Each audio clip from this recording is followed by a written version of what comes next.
sebagai dari Universitas Pembangunan Indonesia Manado. Mahasiswa semester 1, kelas A3, Fakultas Keperawatan.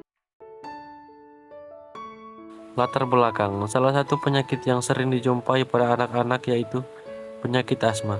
Kejadian asma meningkat di hampir seluruh dunia, baik negara maju maupun negara berkembang, termasuk Indonesia.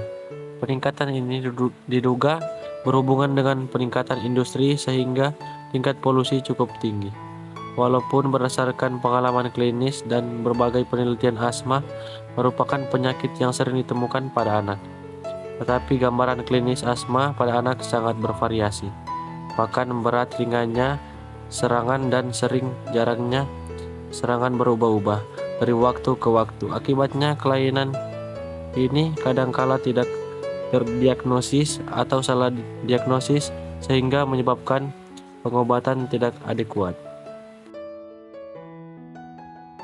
Penyakit asma merupakan kelainan yang sangat sering ditemukan dan diperkirakan 4-5% populasi penduduk di Amerika Serikat terjangkit oleh penyakit ini. Asma bronkial terjadi pada segala usia tetapi terutama dijumpai pada usia dini. Sekitar separuh kasus timbul sebelum usia 10 tahun dan sepertiga kasus lainnya terjadi sebelum usia 40 tahun.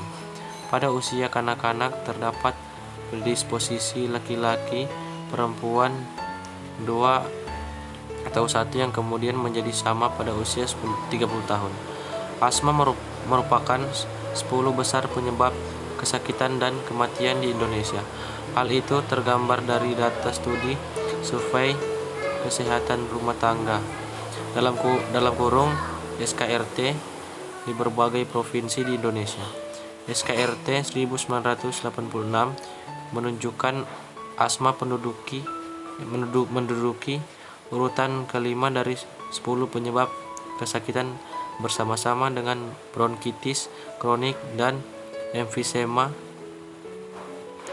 Pada SKRT 1992, asma, bronkitis kronik dan emfisema sebagai penyebab kematian keempat di Indonesia atau sebesar 5,6%. Tahun 1995, prevalensi asma di Indonesia sekitar 13/1000 penduduk, dibandingkan bronkitis kronik 11/1000 penduduk dan obstruksi paru 2/1000 penduduk. Kesimpulan, asma bronkial adalah suatu penyakit gangguan jalan nafas obstruktif intermittent yang bersifat reversibel, ditandai dengan adanya periode bronkospasme, peningkatan respon trakea dan bronkus terhadap berbagai rangsangan yang menyebabkan penyempitan jalan nafas.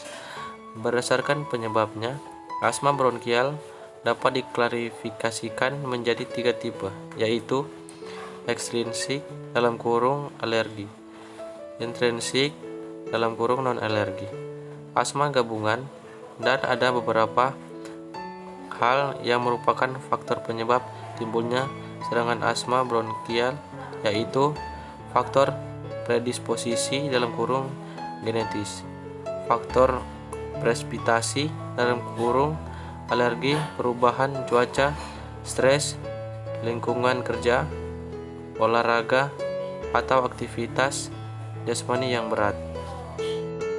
Saran, kiranya dengan adanya pengetahuan tentang penyakit asma, kita lebih sadar akan pentingnya menjaga kesehatan dan pola hidup sehat demi kualitas hidup yang lebih baik. Mari bergabung bersama kami di Universitas Pembangunan Indonesia Manado, lebih khususnya di Fakultas Keperawatan, FAKEP UNPI, We Care We Cure to the Core.